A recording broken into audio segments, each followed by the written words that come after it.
In 2013, the world was dominated by the sounds of the new 16-year-old New Zealand pop star Ella Yellick O'Connor, better known as Lorde.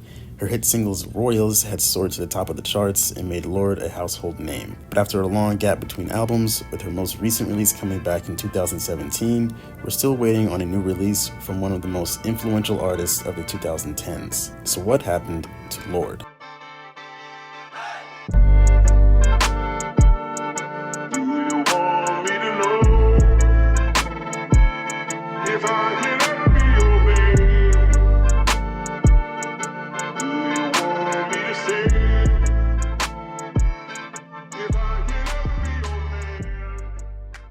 Lorde was born in Auckland, New Zealand on November 7th, 1996. She's one of 4 children, and at the age of 13, she began to get into music. She formed a duo with her friend Lewis McDonald, and the two won their school's talent show in May of 2009. Later that summer, the pair made a guest appearance on Jim Moore's afternoon show, and just like that, the beginnings of a reputation were in the works.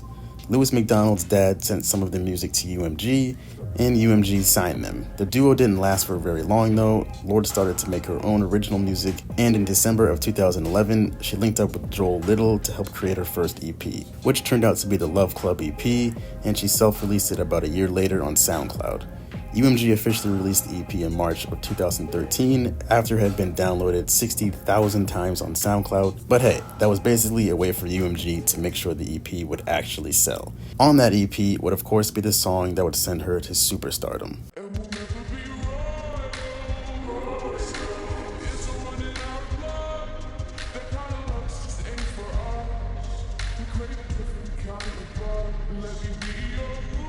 Royals was a massive success, selling 10 million copies and making Lorde, at the age of 16, the youngest artist to earn a #1 single in the US since 1987. The single went diamond and won the Grammy for Best Pop Solo Performance and another Grammy for Song of the Year. Lord have mercy.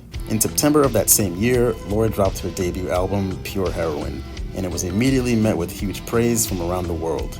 The album made Lorde the first female artist to sell over 1 million copies of her debut album in 6 months since Adele in 2008.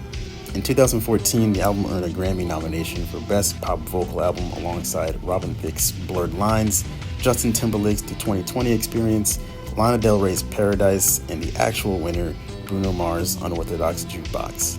That same year, Forbes featured her on their 30 Under 30 list. She was the youngest member to be featured, and remember people, at the time, she was only 17. You see, Lorde's music was a crucial piece in completely reshaping pop music to become what it is today. Most pop music prior to Pure Heroine's release was upbeat party music that centered around boy trouble, chasing after girls, hanging out with your BFFs, and well, that's about it. Pop music had a general positive, uppity theme around it throughout the 2000s, but as we moved into the infamous 2010s, we all began to realize that, shockingly, and hold on to something now, it turns out that teenagers don't always feel positive and upbeat. Lorde used her immense talent to deliver lyrics that express what many teenagers, primarily female, actually feel through her slower, more alternative sound. It's actually pretty uncommon for most teenagers to be joyriding in a foreign drop top with their BFFs while they shop till they drop. Not everyone lives in a major city, not everyone is well off, and not everyone is feeling. Lorde was able to beautifully share relatable lyrics. She doesn't always feel great. She does realize that growing up, in all reality, actually sucks. Lana Del Rey's most influential album, Born to Die, was released a year earlier, and the two played arguably the biggest role in setting the stage for what pop music was going to sound like throughout the 2010s. However, Lana Del Rey is 11 years older than Lorde, so she doesn't appeal to teenagers in the same manner that Lorde does. With Lorde bringing in this new wave of pop music, she performed all around the world and quickly became one of the newest music icons.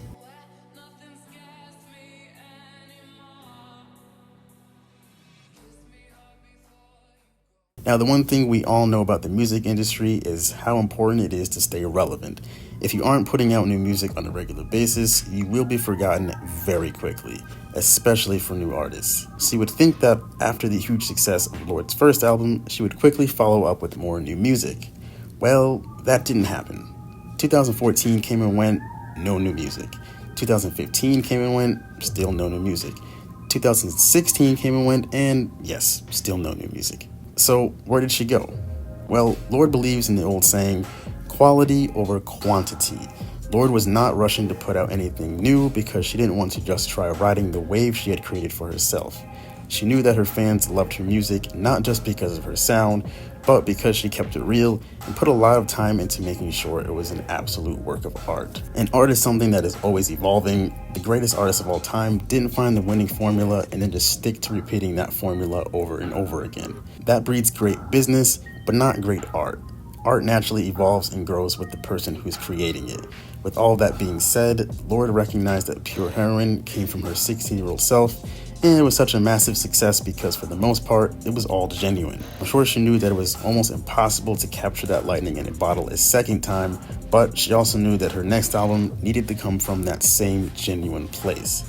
That means she needed to grow up a bit, go live life, and use those new experiences to help produce her next creation. So, Lorde lived her life and forced the world to do something it struggles with greatly. Wait. And in June of 2017, Lorde released her second studio album, Melodrama.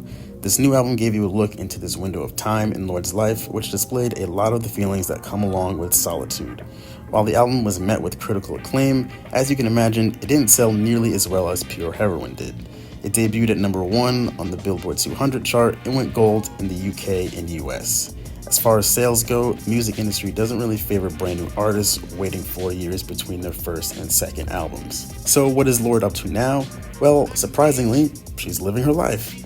She did put out a letter to her fans a few months ago that detailed how she's been feeling after her dog passed away, as well as her curiosity towards what the live music scene is going to look like after this global pandemic. She also mentioned that she's working on new music, but it doesn't sound like we'll be getting it anytime soon.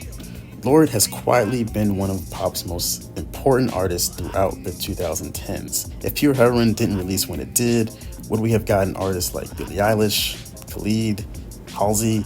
Regardless of your answer to that question and what you think about Lorde's sound, her enormous respect for music is where I think she deserves most of her credit. Mainstream music isn't about the music itself anymore. It's just about getting ahead in the popularity contest. And Lorde wants no part in that. She still believes in taking the time to craft timeless pieces of art. Thanks for watching this episode of What Happened To. If you have any recommendations for a celebrity you'd like to see featured in a future episode, leave their name down in the comments below. If you enjoyed this video, be sure to hit the like button as it helps the channel grow, and also hit the subscribe button so you can catch every new episode of What Happened To. Thanks for staying until the end of the video, and I'll talk to you all next week. Peace.